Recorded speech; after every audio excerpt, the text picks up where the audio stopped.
Okay, so we're here live on Microsoft Teams for our Educating Engineers event. First of all, I'd like to introduce myself.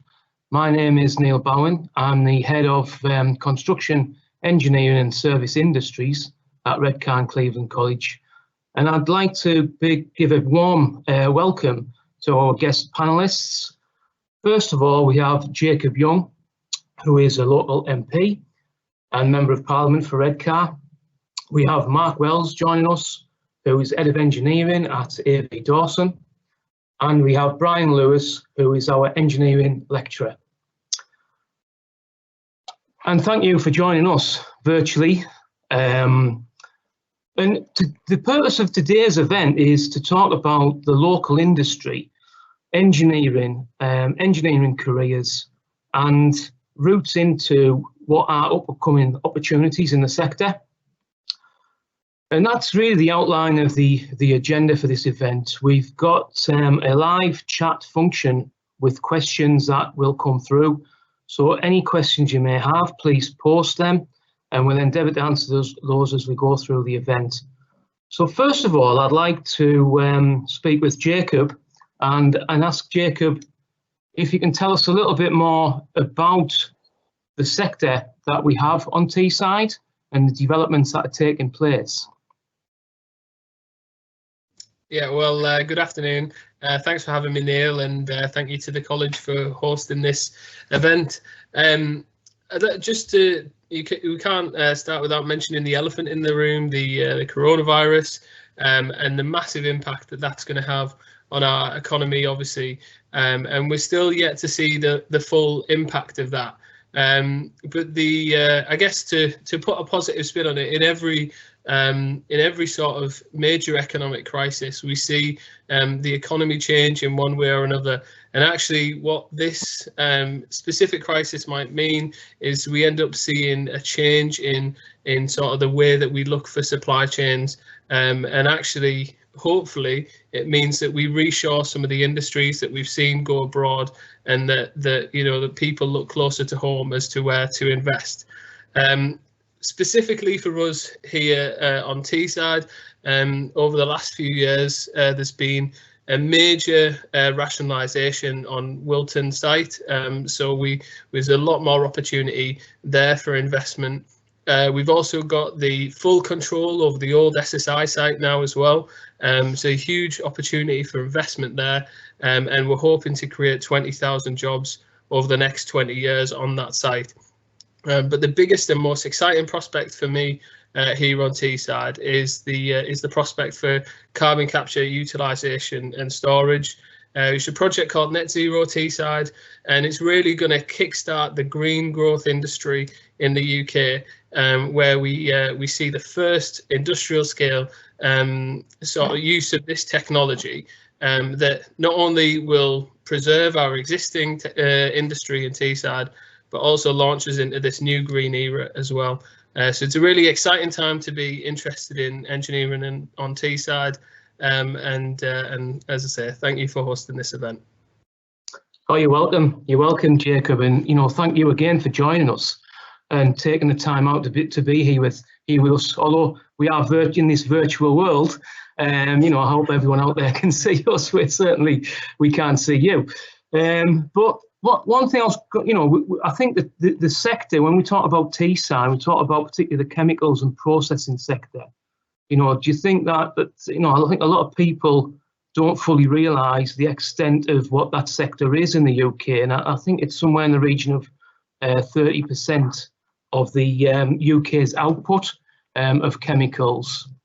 And what that brings is a huge, like you say, supply chain and a whole range of companies and opportunities with them, along with the manufacturing sector. And you mentioned briefly there, Jacob, the South Tees Development Corporation. And could you tell us a little bit about what developments are taking place there? You mentioned Net Zero Park. Yeah, so that's where we want to house this new carbon capture utilization and storage, which is basically a massive power plant. It's going to power something like 1 million homes in Teesside, but it also, what it does is captures the carbon from other industries and it transforms it into power and stores the carbon deep down in the ocean. And it's a really exciting piece of technology, which is going to be the first time that it's implemented on this scale in Teesside. But I think what we're hoping for specifically on the South Tees development site is engineering related businesses, whether that's in advanced manufacturing or offshore renewables, anything like that. You know, it's a site that's well, I can never remember how big it is, but it's absolutely massive. If you think you know how big it is, times it by 10, because it's a real opportunity, the largest brownfield development site in Europe, and we're coupling our ambitions for that site with the prospects for a free port as well, which again is going to supercharge the opportunities available to us there. And with what brings with that, Jake, like you said, is both opportunities. And what type of jobs do you feel will be available in you know, in the next 5 years?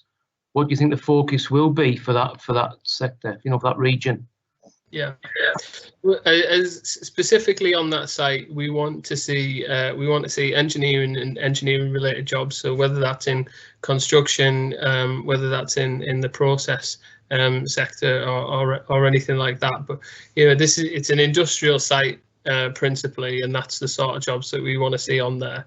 I think really what we need to be doing as Teesside is screaming about the skills that we want to see, so that educators like yourselves, like Teesside Uni, recognise that and can equip our young people with the skills that they need to go and work in these jobs.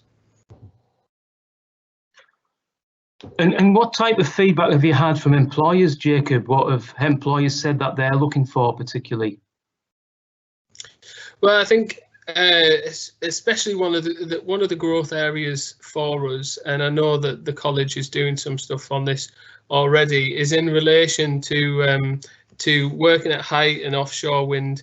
That actually, you know, these are some of the growth areas that we see. We're going to see the largest wind farm in the UK off the coast of Dogger Bank, and we're hoping that some of those wind turbines can be assembled here in Teesside. So these are the sort of growth opportunities that we see. New green collar jobs, we're calling them, and it's great that the college is partnering us with us in that. Fantastic. Oh, thank you for that. Thank you. And I think it's you know, it's fair to say there's a wealth of opportunities, and also, you know, we are faced with a skills shortage in the sector, which is national as well as regional. You know, for engineering, manufacturing, processing type of skills. You know, what does the skills shortage mean, and how do you think we can address it? Well, I think the skills shortage is twofold, really, isn't it? Because there's the question of the skills that we need today or in the short term, and the skills that we're going to need in 10, 20 years time, and it's sort of trying to balance them two up against each other. And for me, one of the difficult things about the collapse of ICI and British Steel is we used to have these two huge industries on Teesside that meant that we had PhD educated scientists and engineers living and working amongst our community, and the young people were able to see those job prospects for them and aspire to go and be to go into these lines of work. And I think that, you know, as an industry group collectively, we need to take responsibility to begin to show our young people again what prospects are available for them if they want to stay on Teesside and if they want to work here, because there are fantastic jobs. Some of the best paid jobs in Teesside are in the engineering and pharmaceutical sectors, and if we can helps young people see that those jobs are within their reach and that they're able, they're able for them to go and do, then we'll see young people matching that skills shortage that we have. Excellent, excellent. Thank you. And I think, you know, we've also discussed there the opportunity to upskill your workforce. And I'd just like to invite Mark to talk about his experience through AV Dawson and you know, the valuable experience Mark can offer us. Yep. Good afternoon. Mark, would you like to just tell us a little bit about your experience, you know, with upskilling your workforce and higher education with the college? Yes, so at AV Dawson, we're very keen on upskilling. You know, it saves time, it saves money, we attract new talent, staff retention and having the right skills in place, also customer retention, which is paramount to us. So like Jacob's just touched on there about net zero and things like that, one thing for certain in this world is the things change. So businesses have got to adapt and follow that. So upskilling is vital to that. Evidence in the last sort of 10 years of where AV Dawson has come from, getting into wind projects and Antarctica and things like that. They're exciting. It's all through upskilling staff. Once you say the business grows, then we can bring in more, but we also have good staff retention. Then we talk about customer retention, which is key to us. We quite often invite our customers onto site and watch us load vessels or discharge vessels, and they can see what skills we have. And one of them is a project we did for Antarctica for the Sir David Attenborough research vessel. They were building a new quay out in Antarctica, so that all got shipped out from Teesside from us. And they were on site, the main contractors. They've seen the skills we had, and we've just done a second project for them. So that's that sort of thing we do with upskilling. Fantastic, fantastic. And it's fair to say, Mark, that you know, you do value being able to upskill your staff, and you know, I think for some people, often the first step on that career ladder is the hardest one to take, isn't it? You know, and I just wondered how, you know, as an organisation, you found working with the college and accessing the HE programs that you have. How have you know, how did you find that? Yeah, well, I mean, I've done that route where, you know, I served my time as a fitter in the steelworks, and I worked there for a lot of years, and then there was the uncertainty, and then at 29, I thought, you know, I need to back myself up here a little bit, so I went and did a HNC at Redcar Cleveland College, and to be honest, it just opened so many doors for me, you know, in the last 10 years. Yeah, I left the steel industry when it got mothballed, and I moved into the offshore. I become part of a flying squad where I was flying all over, rigs, ships, you know, maintaining cranes, and then I got a job out in the Irish Sea where I was responsible for all the cranes on all the platforms in the Irish Sea, and then joined AV Dawson as head of engineering. So, to be honest, at 29 years old, when I was a fitter, now I thought I'm going to go do the HNC. I couldn't imagine where I would be 10 years later. You know, to be a head of engineering, it just proves, you know. And then you see Alex, who, when I joined AV Dawson in 2017, he was a shy lad, and you know, he was a clever lad. We just needed to get him out of his shell a little bit, and we enrolled him on a HNC. He completed that HNC, and he's, you know, we've promoted him up to team leader. He's a different guy now, and the hard part is just taking that first step. It's just going to speak to the college, but I'll just say to anybody who was thinking of doing it, ring the college, send them an email, whatever. Just make that first step, because once I did it, you know, I went to college. It was daunting. I'm not going to lie. I'd not been in education for over 10 years, and the first couple of months, I think I was, you know, I was all these young kids who were brilliant at IT and things like that, and I was just trying to get into it, and but the lectures were brilliant, and then, like I say, the lecturer for me on my HSE, he just kept encouraging me to continue, and then I ended up going on to degree and doing a degree. So yeah, definitely recommended to everybody. Yeah. Oh, thank you for that feedback as well.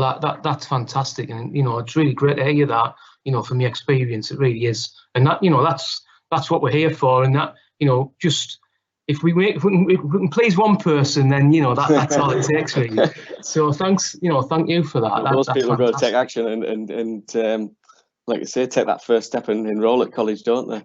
It is. That's right. And going back to what we spoke about earlier there, Jacob, that I think the forecast is something like 10,000 jobs in the next 5 to 6 years in the region, in the manufacturing, processing, engineering sector.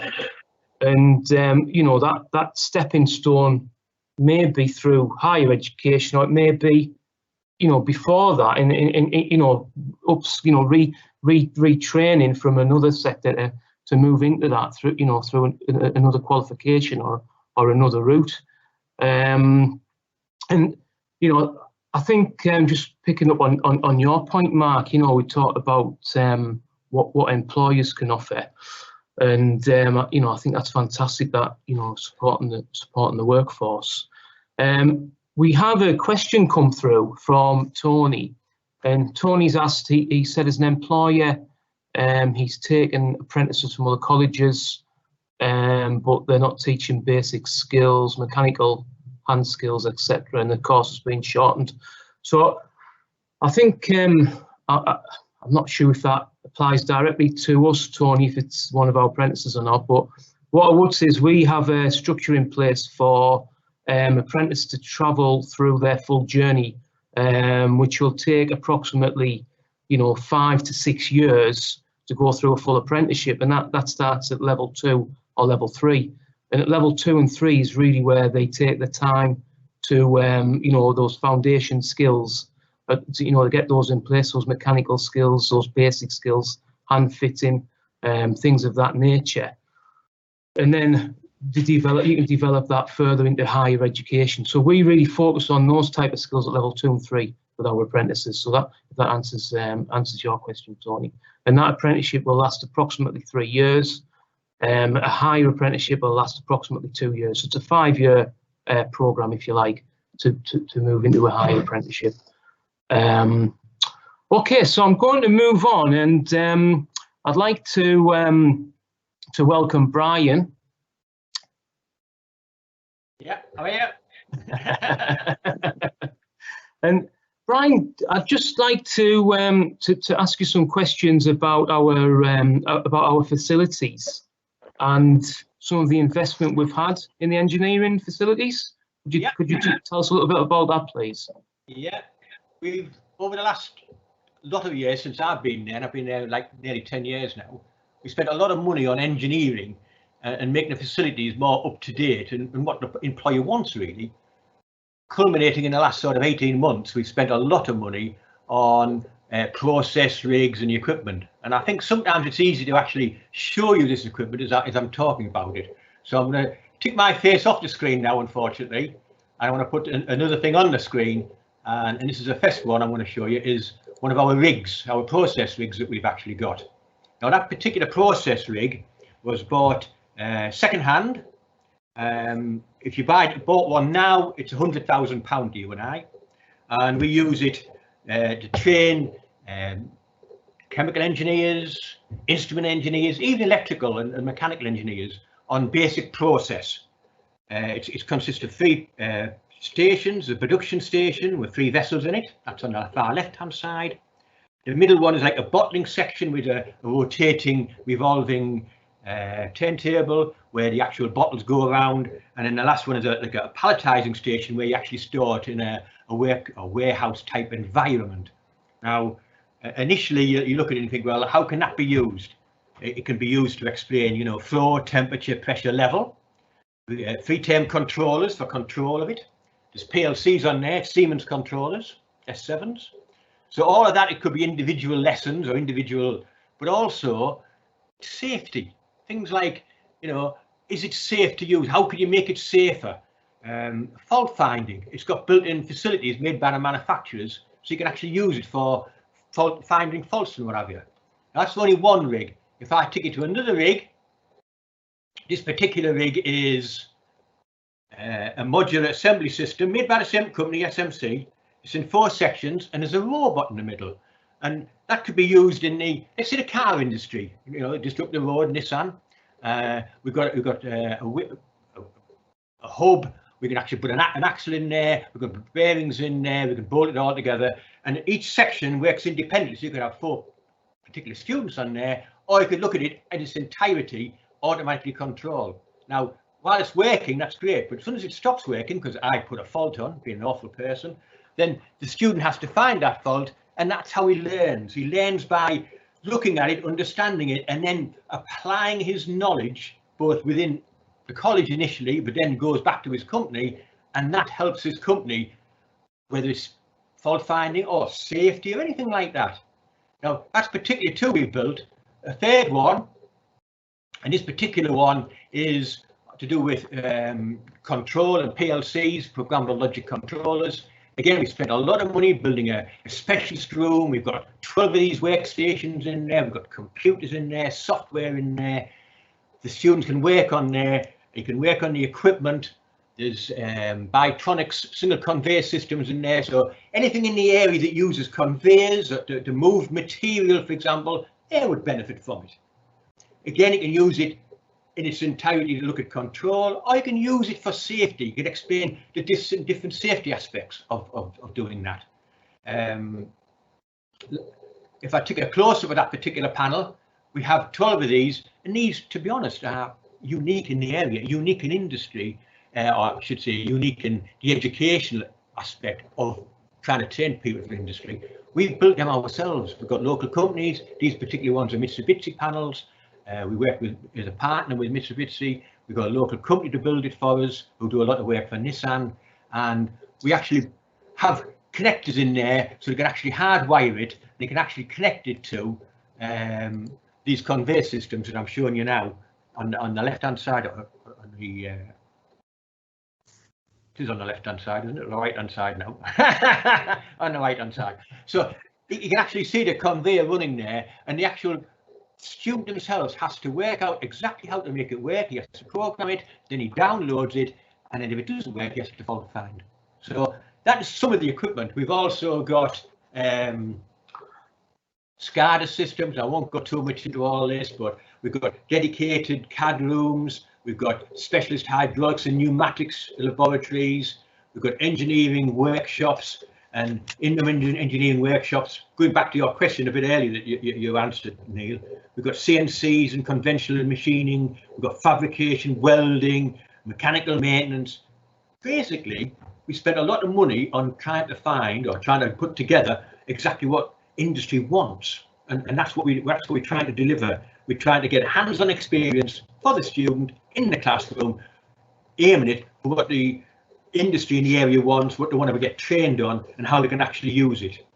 Yeah, thank you for that, Brian. And I was just going to add, you know, what we've done is we've taken feedback from employers and students and gone through, you know, we're working our way through a program of industrialization of the curriculum right across from full-time programs at level 1 right the way through to level 5, and making sure that when students leave the college, they have those key skills and competencies so that when they move into industry, they can work in a safe manner. And I think just picking up on what you've said there, Brian, you know, can you tell us the sort of feedback that you've had so far from industry and from students about the investment, about the equipment that we have? Yep. The industry is asked specifically, what sort of equipment we've got, can we actually put this online or that online, and that's what we do. But they also say, well, is the equipment industry standard, or is it just sort of like for college? All the equipment we use is equipment that they use or that the students find in their place of work. And in fact, in some instances, we've got stuff in the college that is maybe better than what some of the people in industry are actually using at this point in time. They're upgrading to the stuff that we have automatically training them on already. So that's been very, very useful. So industry likes us to sort of keep current. My own background, for example, I was an engineer in industry, and you mentioned British Steel there earlier on. So yeah, I was in British Steel for 43 years, and within that time, you know, we had all sorts of equipment on all sorts of plants, and I ended up as a design engineer, going to all individual processes, all individual works at Lack and being at Redcar, and literally as a design engineer, looking at what the best equipment we could actually put in. We've tried to bring that into college. We've tried to use that same approach into what the college can actually teach the students and what the equipment that they want to be taught. And so we talk to the employers. Yeah, Brian. Yeah. Sorry, Brian. I was just going to say there, you touched on there the Siemens S7 PLCs. Yeah, I mean, our harbour cranes that unload the ships, that's the PLCs they use. Yeah. So yeah, you're using the right stuff. Yeah, it is current, and in those particular PLC panels, that's state-of-the-art Mitsubishi PLCs, and that's the ones that they literally just brought out. That's a state-of-the-art series that they're just starting to sell now, and so is the SCADA systems, and so is the MMIs, man-machine interfaces. Yeah. All this equipment is what basically the students want to see in industry. Brian, I just need you to have something on 1950s locomotives as well now, please. We've been looking at a steam power plant, so that's that's a sort of broad engineering we have at Avon Dawson. So one day you could be working on a 1950s loco, and the next day you're on a modern day PLC operated harbour crane. So yeah, daunting. I know a lot of the software and equipment is backwards compatible, but I'm not sure it goes that far back. So, and I think just picking up on what you've said there, Brian. What we've tried to do is be ahead of that curve. Really, we're looking to the future, and what does the future bring? Well, it certainly brings more automation and processing and digitalization, and that's the direction of travel in a lot of industries. But along with that, there's also a need for those fundamental basic skills and understanding of, like Mark mentioned there, there's still a lot of equipment, a lot of machinery out there that is aging, but it's perfectly serviceable and still in operation. So for us, it's having that cross-sectional overview, isn't it? To say, it's that understanding of how something works and taking it back to its original roots. And that Brian and the team have managed to do that fantastic job with that. So excellent, absolutely brilliant. And I think we've just got another question which has come through here. It's an anonymous post, but it asks if our employees work full time, would they still be able to study for a higher education qualification? I'll let you answer that one, Brian. Well, the answer obviously is yes. We've got various ways of doing it. At the moment, we've got students coming in on day release, 1 day a week, and we break the day up so they can do different lectures on the morning, different lectures on the afternoon, and then they do the homework at night time in their own time. Now, because of, we mentioned COVID, it's out of the box. At the moment we're doing distance learning, and we're using the sort of technology that we're using today to talk to students. We can also just go directly into distance learning. I've had students that have been on the rigs, for example, and I've actually done distance learning with them to keep the course going while they can't physically come into college. So there's ways and means of doing it. Everybody's different, and we just tailor it to what the students really want, and what industry wants, and what the employer wants, what the employer can actually, with the student, what we can do between us as a team.